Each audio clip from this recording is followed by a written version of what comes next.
After a federal judge in Florida struck down the mask mandate on planes and other forms of public transportation on Monday, most major airlines, including American, Delta, United, Southwest Alaska, Spirit and JetBlue, swiftly announced that masks were no longer required on domestic flights and certain international flights.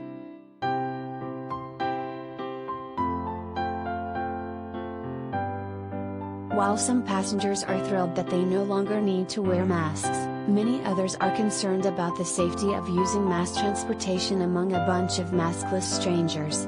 But infectious diseases specialists say one-way masking is still worth it.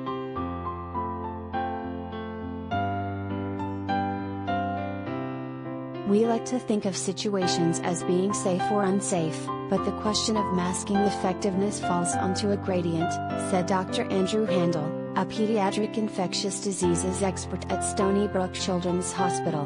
One-way masking is less effective than two-way masking, but is more effective than not wearing a mask at all.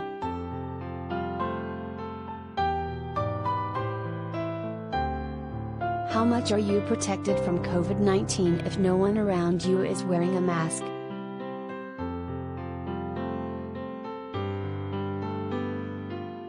One-way masking is very protective, especially when a high-quality mask like an N95, KN95 or KF94 is worn, since they can better filter viral particles out of the air you breathe. Though cloth masks and surgical masks do little to protect us against the coronavirus' extremely contagious Omicron variant, studies have shown that a good, well-fitting mask significantly decreases how much virus a person is exposed to, which in turn lowers the chances they'll get infected.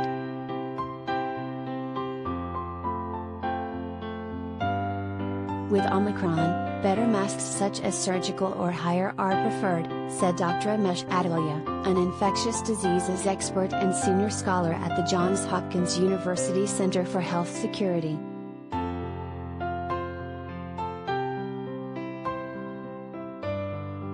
After all, this is what doctors treating COVID patients have been doing in intensive care units across the country. Adalia routinely one-way masks, mostly with an N95, but occasionally with a surgical mask, when treating patients with tuberculosis or COVID in the hospital.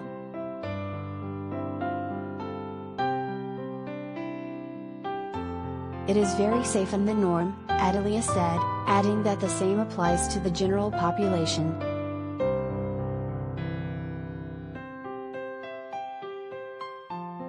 Airplanes also have great air filtering systems that remove the vast majority of SARS-CoV-2 from the air.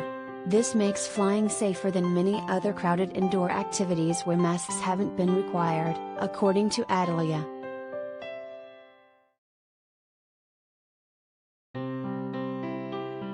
Many experts advise people to continue to wearing high-quality masks while in crowded settings like airports, planes or trains, especially people who are at risk or immunocompromised.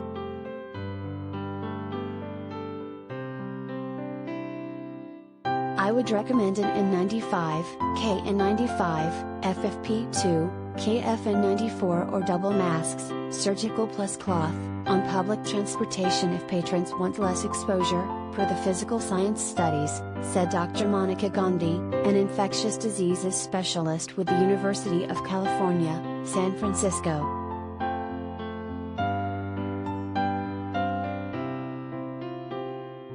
If you choose to one-way mask, you'll want the mask to fit snug to your face so there aren't gaps around your nose, cheeks or chin. The more gaps there are, the more opportunities a virus has to sneak in.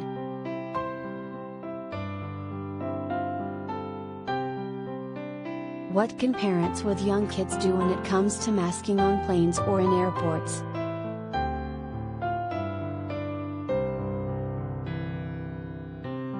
While the majority of young kids are not at risk of severe disease from COVID, especially if they've already had COVID or have been vaccinated, you still want to protect them. Flying around other unmasked passengers may feel unnerving, especially for parents with kids who don't yet qualify for the shots.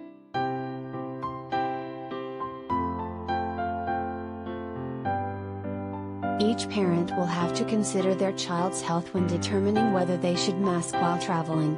For high-risk children who can wear a mask, one-way masking works, Adelia said.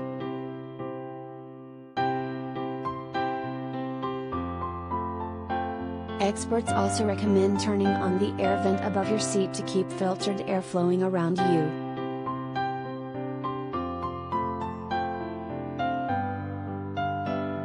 If your child is at risk or unvaccinated, Handel recommends minimizing the amount of time your family spends hanging around the airport unmasked. Airplanes have better air circulation than we give them credit for, which reduces the risk of contracting COVID, he said. But we should keep in mind the other steps needed for traveling, like sitting in the airport or in a crowded location, where we can also contract COVID.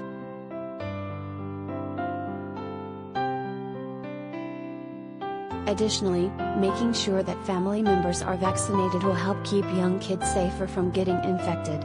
Being extra cautious with those young kids, by having them and any co-travelers wear a mask, will make them less likely to get COVID, Handel said.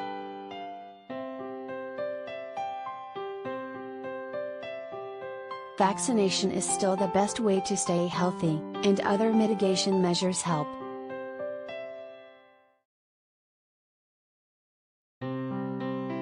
Experts say that people who have immunity are already well protected from serious illness. Even if your antibody levels wane 4 to 6 months after vaccination, in most cases, the immune system will still be able to fight the virus and keep people safe from severe illness, hospitalization and death.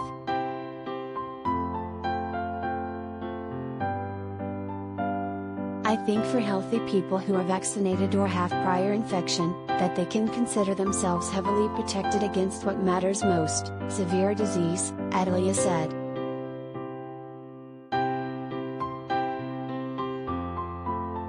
That protection increases when people, including those who have risk factors for severe COVID, also wear a high-quality mask. Anyone who's been vaccinated and is wearing a high-quality mask in an indoor setting can generally feel safe, Adelia said.